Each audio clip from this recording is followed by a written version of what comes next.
जी मैं अंदर आ सकता हूँ? शुक्रिया शुक्रिया। बोलो क्या बात है? मेरी विनती तो सिर्फ ये है कि वो जो आपने मेरी दुकानें बंद कराने का नोटिस भेज दिया है ना, उसे बदलकर मेरी दुकानें ना बंद कराने की मेरी अर्जी जो है वो पास करवा दीजिए, बाकी हम आपस में पटा लेंगे।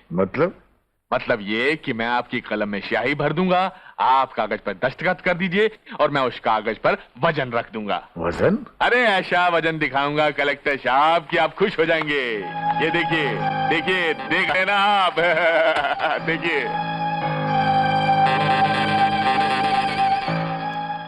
आपने सोच में डाल दिया कन्हैया लाल जी। हाँ देखिए। इस वजन को तो तोलना पड़ेगा। मैं जाके इसके लिए खास तराजू लेकर आता हूँ।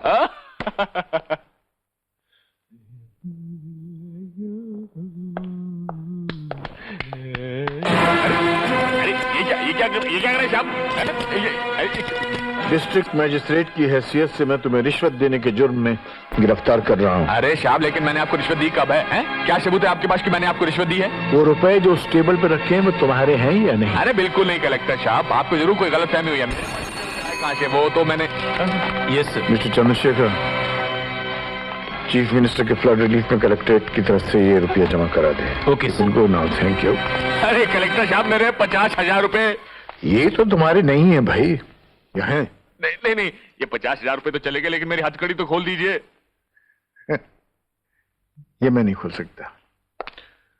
तुम एक काम करो, कोई 150 रुपए लेकर किसी लोहार के पास जाओ और इससे हथकड़ी जो है तोड़वा लो। हथकड़ी तोड़वाने के लिए कलेक्टर साहब मैं लोहार के पास जाऊंगा तो लोग देखेंगे तो बेइज्जती होगी। मेरी इज्जत बचाइए कलेक्टर साहब, मेरी इज्जत बचाइए। ये हथकड़ी खुलवाइए मर जाऊंगा।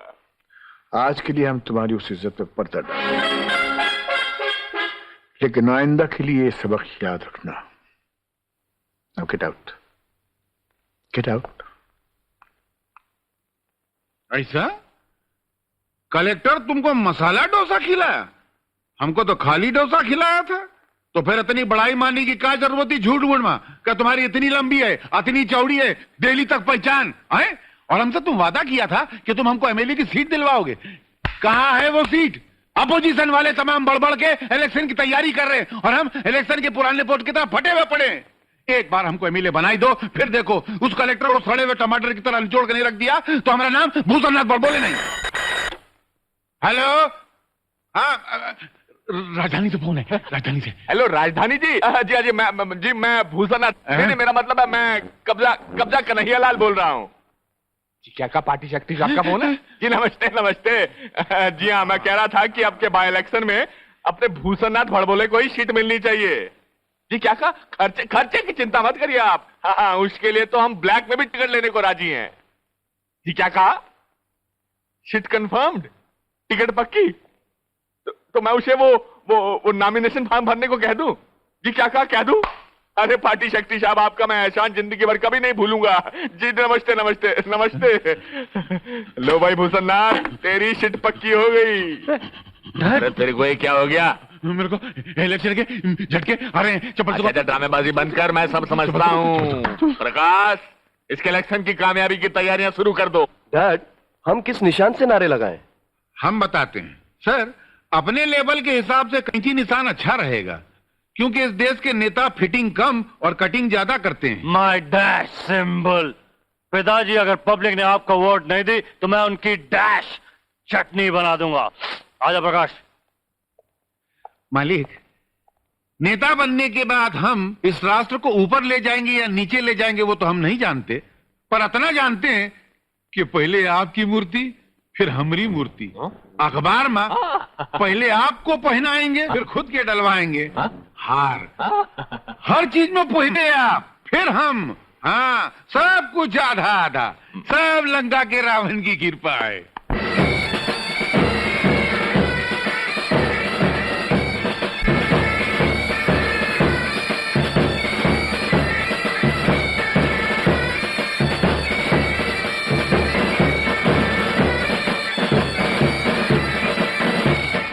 भारती, बाप, तुम्हारे माँ बाप ने तुम्हारा नाम बूढ़ी औरतों की तरह भारती क्यों रखा है? मेरे पिताजी देशभक्त इंसान हैं। उन्हें इस देश से और भारत माता से बहुत प्रेम है, इसलिए मेरा नाम भारती रखा। क्यों, तुम्हें ये नाम पसंद नहीं है? नहीं, पसंद तो है, लेकिन मुझे रति नाम ज्यादा पसंद है। क्यों? क्योंकि रति कामदेव की पत्नी का नाम था। अच्छा, तो ये बात है। इस कामदेव को रति की जरूरत है। हाँ, और वो भी अभी, इसी वक्त। नहीं। क्यों? वाह वाह, आह, क्या पब्लिक रोमांस हो रहा है। फिल्म की शूटिंग चल रही है? नहीं नहीं नहीं, फिल्म की शूटिंग नहीं चल रही है, जंगली जानवरों की शूटिंग चल रही है। शूट करूं क्या? अरे कैलाश, लौंडा बड़ी ऊंचाई पर उड़ रहा है। हाँ भाई, कलेक्टर का बेटा जो ठहरा। अरे हाँ, इसका मतलब है ये खूबसूरत सी लड़की कलेक्टर की बहू बनने वाली है। मगर नहीं, उससे पहले इसके खूबसूरत गुलाबी होंठों पे मैं किसकी डैश मारूंगा। ठहरो, अगर तुमने इसकी तरफ एक कदम भी बढ़ाया ना, तो तुम्हारा अगला कदम सीधा शमशान में होगा, समझा? हम यहाँ शमशान जाने के लिए नहीं आए हैं, बल्कि तुझे शमशान पहुंचाने आए हैं। अगर तेरा बाप कलेक्टर है तो मेरे डैश से कल इलेक्शन जीतकर मेरे डैडी मिनिस्टर बन जाएंगे, और मैं मिनिस्टर का डैशिंग बेटा। कलेक्टर मिनिस्टर का नौकर होता है, तेरा बाप मेरे डैडी का नौकर है, समझे? अगर तूने मेरे बारे में कुछ कहा तो उसका जवाब जबान से दूंगा, लेकिन अगर मेरे डैडी के बारे में कुछ कहा तो उसका जवाब हाथों से दूंगा, समझा? क्यों, तेरा बाप आसमान से टपका है क्या? कुछ ही दिनों में बच्चू, तेरा कलेक्टर बाप मेरे मिनिस्टर डैडी के पैरों में गिर के उनके जूते चाटेगा।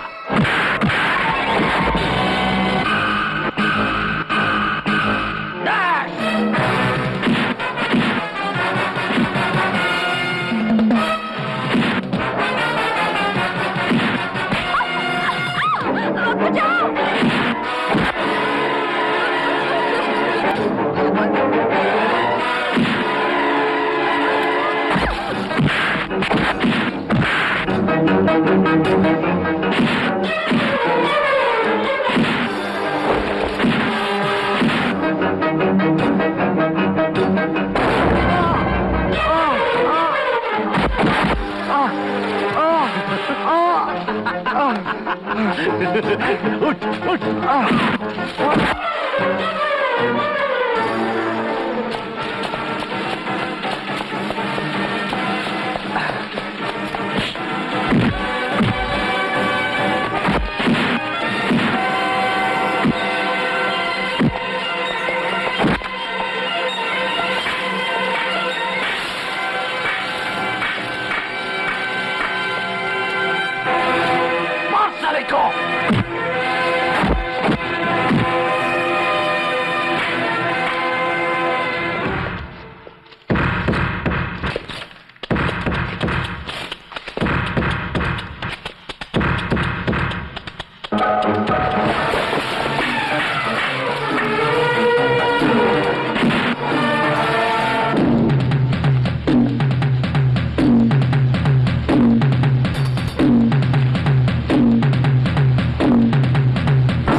अनोखापुर निर्वाचन क्षेत्र से श्री भूषणनाथ 12,000 अधिक वोटों से जीत गए।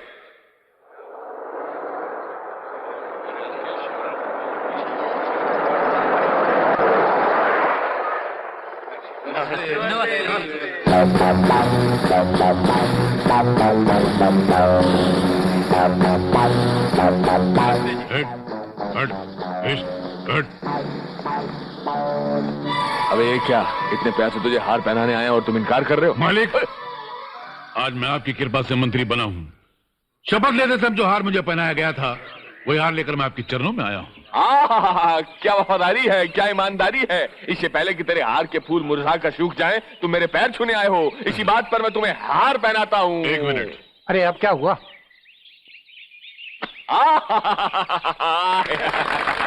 हार। जल्दी करो, जल्दी करो। तो देखो भाई, हम याद रखूंगा कि कौन कौन हमको हार डाला है और कौन कौन नहीं डाला है। जो डाला है उसकी भी सेवा करूंगा और जो नहीं डाला है उसकी भी करूंगा सेवा। काहे कि सेवा करना तो हमारा पैदाइशी धर्म है। ठीक है, बहुत हो गया, चल अंदर में। इज्जत के साथ, सम्मान के साथ हमें अंदर चलने की दावत दो। अंदर पधार तू। अब तो अंदर चल बे तू। तू क्या होता है आप कहिए? हम कोई मामूली आदमी नहीं हूँ, मंत्री हूँ हम। मंत्री महोदय, आप अंदर पधारिए कृपया। ये बात बराबर है। Learn some minors. अबे ये क्या, लोगों के सामने सेवा की बात की तूने? तूने? नहीं, मतलब आपने। और फिर सेवा का इतना ही शौक है तुझे तो मंत्री बनने की क्या जरूरत थी? सिर्फ सड़क पर झाड़ू के 2-4 हाथ फेर देता, खुद ब खुद सेवा हो जाती। Silence, silence. अब हम मंत्री हूँ, ये काम हम देखूंगा। तुमको क्या चाहिए? भीख मांगो। मांगो भीख। सबसे पहले तो उस कलेक्टर को डिसमिस करा दो, कांटे की तरह हमारे दिल में चुभ रहा है। नामुमकिन। अरे तो फिर कम से कम उसको डिसमिस करा दो भाई। देखो कब्जा जी, अगर हम इस कलेक्टर को एक झटके में नौकरी से निकाल देंगे तो हमारे मन का जो गुस्सा है वो भी एक झटके में मटके की तरह भड़क देने से फूट जाएगा। हम क्या करते हैं, इसको इसी शहर में रखते हैं, अंगूठे के नीचे दबा कर रखेंगे और पैरों से मसलते रहेंगे। जैसे जैसे वो रोता रहेगा वैसे वैसे हमारे दिल के छाले फूटते रहेंगे। इसको कहते हैं राजनीति। तेरे दिमाग ने तो बड़ी जल्दी तरक्की कर ली भूषणनाथ बड़बोले। Shut up! Shut up!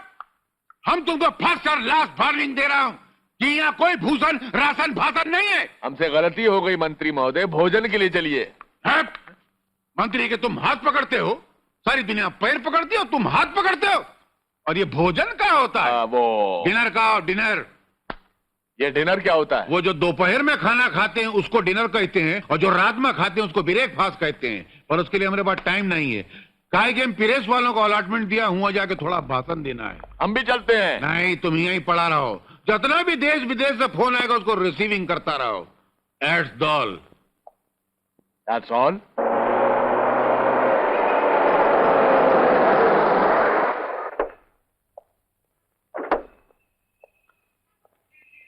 नमस्ते जी। नमस्ते।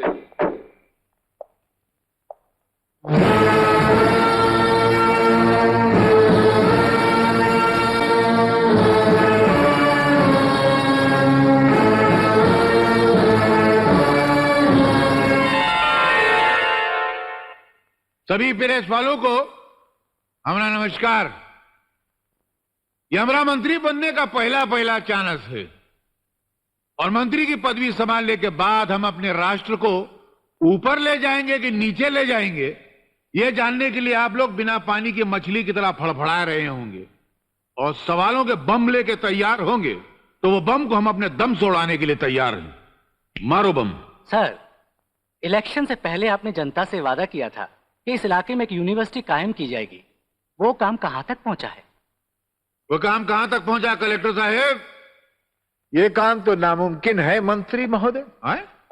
इस विषय में सेंट्रल एजुकेशन बोर्ड और प्रदेश सरकार ने काफी सोचकर कुछ फैसले किए हैं।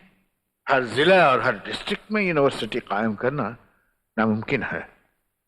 मेरा मशवरा है कि ये मसला भूल जाएं तो बेहतर होगा। भूल जाएं? ऐसे कैसे भूल जाएं? ये कोई अपने परिवार का मामला नहीं है। जनता का मामला है, समाज की आवाज है, इसको कैसे भूल जाएं? आप लोग चिंता नहीं करो, हम खुद ही अपना टेंडर मंगवाए के अपनी प्राइवेट यूनिवर्सिटी बनाई देते हैं। तब तक इस बात को जरा अखबार में नहीं छापना है? हाँ, मांगो और मांगो, क्या मांगते हो? आपने वादा किया था कि काशी से गंगा की एक धारा को इस इलाके में लाकर इसे भी दूसरा काशी बना देंगे। वो काम कहां तक पहुंचा? हम वादा किया था? हाँ, वो भाषण में वादा किया था। हाँ, तो वो काम कहां तक पहुंचा कलेक्टर? भाषण दिया था तो उसूलन इस प्रश्न का उत्तर भी आप ही को देना चाहिए मंत्री महोदय। अरे यार, तुम समझता काहे को नहीं है? वचन दे दिया मतलब दे दिया। हो सकता है इलेक्शन की गर्मा गर्मी में मंत्री महोदय के मुंह से कोई बात निकल गई हो, लेकिन काशी से पाट कर 700 मील दूर गंगा की धारा को इस इलाके में लाने का साधन हुकूमत के पास नहीं है। गंगा तो बहुत दूर की बात है। ये हमारी नाक के नीचे जो इस शहर में गंदे नालियां हैं, अगर आप इनको साफ करा दें मंत्री महोदय तो बड़े पुण्य का काम होगा। तुम घर से नाश्ते में कुछ उल्टा सीधा खा के आए हो का? अरे एक भी जवाब ढंग का नहीं दे रहे हो। एक भी जवाब ऐसा नहीं जो पेपर में छापा जा सके या पब्लिक का कलेजा चीर के निकल जाए। ये करिश्मा तो आप ही दिखा सकते हैं सर, क्योंकि जिस कुर्सी पे मैं बैठा हुआ हूं वहां इसकी कोई गुंजाइश नहीं है। सर, मैं आपके अपने बारे में एक सवाल पूछूं? हम खुद भी वही चाहते हैं कि हमारे बारे में पूछो। बेफजूल में आप लोग देश और राष्ट्र को बीच में लिए चले आ रहे हैं। हाँ, पूछो हमारे बारे में, क्या पूछना है? अक्सर देखा गया है कि मंत्री बनने के बाद पहले लोग मकान बदलते हैं, फिर पार्टी बदलते हैं, मगर आपने अपना नाम बदल दिया, ऐसा क्यों? हाँ, हम अपना नाम बदल के धर्मेंद्र रख दिया। क्या है कि मंत्री की जो गद्दी होती है वो इंद्र की गद्दी के समान होती है।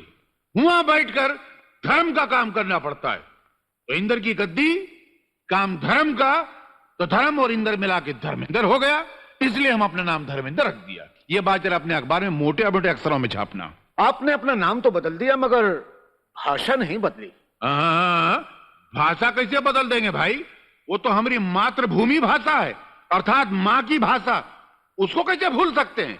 चुनाव जीतने के बाद हम जनता को भूल सकते हैं मगर अपनी मां को नहीं भूल सकते। हम चाहे मुख्यमंत्री बन जाए, चाहे कोई मंत्री बन जाए, मगर हर जगह अपनी ही भाषा इस्तेमाल करेंगे। जी बहुत अच्छा, अब आज्ञा दीजिए भूषण जी। तू कहा भूषण जी? बहुत घटिया नाम है, नाम से मत पुकारो। अब हमारा नाम धर्मेंद्र है। माफ कीजिएगा, मैं तो भूल ही गया था कि आपका पुराना नाम इतना घटिया है। अच्छा जी, नमस्कार। तुमसे जरूरी बात करनी है, फौरन मिलो।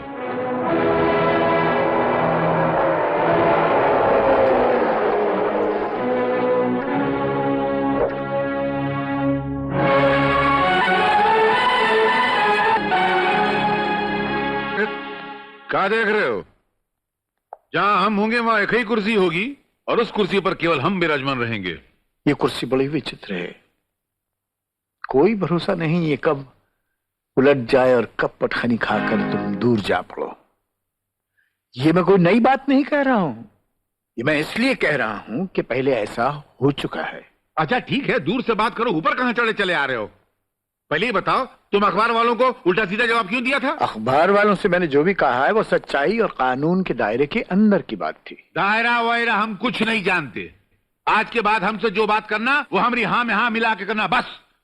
पिछले दिनों हम पद यात्रा में पैदल गए थे आगरा। तो वहां के कलेक्टर से हम कहा कि का जमुना के किनारे बेफजूल में ताजमहल खड़ा किया हुआ बहुत गंदा दिखता है, इसको धक्का मार के शहर में पहुंचा दो, जमुना नदी भी थोड़ी चौड़ी हो जाएगी। उसने कहा साहब हो जाएगा। उसके बाद हम देहरादून गए, वहां के कलेक्टर से कहा अरे काहे को बेफजूल में ये बासमती चावल उगाते, कौन साला खाता है इसको? अरे तंबाकू उगाओ, बीड़ी सिगरेट बच्चा लोग पिएगा, सरकार को भी 4 पैसे का फायदा होएगा। उसने कहा साहब हो जाएगा। तो वो सब तो हमारी हाँ में हाँ मिलाते हैं और एक तुम हो हर बात में ना करते रहते हो। हिंदुस्तान में हजारों डिस्ट्रिक्ट्स हैं और उन डिस्ट्रिक्ट का इंतजाम और एडमिनिस्ट्रेशन क्या आप लोगों और कलेक्टरों की हाजी नाजी से हुआ करेगा? तो फिर कैसे होगा? खेतों में बासमती चावल उगाया जाएगा, तंबाकू उगाया जाएगा, इसका ना तो आप फैसला करेंगे ना मैं करूंगा, वो तो किसान ही करेगा। लेकिन ये जमुना के किनारे से ताजमहल को उठाकर ठीक आगरे के बीच में लगा देने का ख्याल जो है, ये आपके रोशन दिमाग में आया कैसे, समझ में नहीं आया। बस आ गया ऐसे ही। माफ करना मंत्री महोदय, पब्लिक इतनी बेवकूफ नहीं है और ना आप इतने बेवकूफ हैं। न ही वो कलेक्टर इतना बेवकूफ हो सकता है जो आपकी हाँ में हाँ मिलाता है। अरे हम दुनिया को भाषण देते हैं तो फिर हमको भाषण देने लगे। देखो हमसे नहीं उलझना, हमने दिमाग का टेम्परेचर बहुत खराब है, हम तुमको ऐसे करके नौकरी से उड़ा दूंगा। हाँ भूलते हो, मेरी मुलाजिमत परमानेंट है। हाँ अगर मैं चाहूं तो इस मुलाजिमत को छोड़कर तुम्हारी तरह सियासत के मैदान में आ सकता हूं, इलेक्शन लड़ सकता हूं, मंत्री बन सकता हूं, मंत्री क्या मैं महामंत्री बन सकता हूं। लेकिन तुम्हारी कुर्सी बहुत टेम्परेरी और कमजोर है मिनिस्टर। तुम जैसे टकसाली मिनिस्टर आजकल आते हैं जाते हैं मौसमी टिड्डों की तरह आते जाते हैं।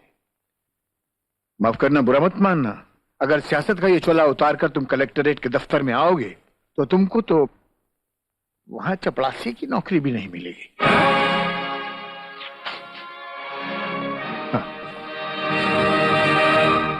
ये हम खाली पीली इस सोए शेर को पत्थर मार की जगह दिया, कहीं राजनीति के मैदान में आ गया तो अच्छे अच्छे पहलवानों को उठा के पटक देगा तो हमरी का भी साथ है।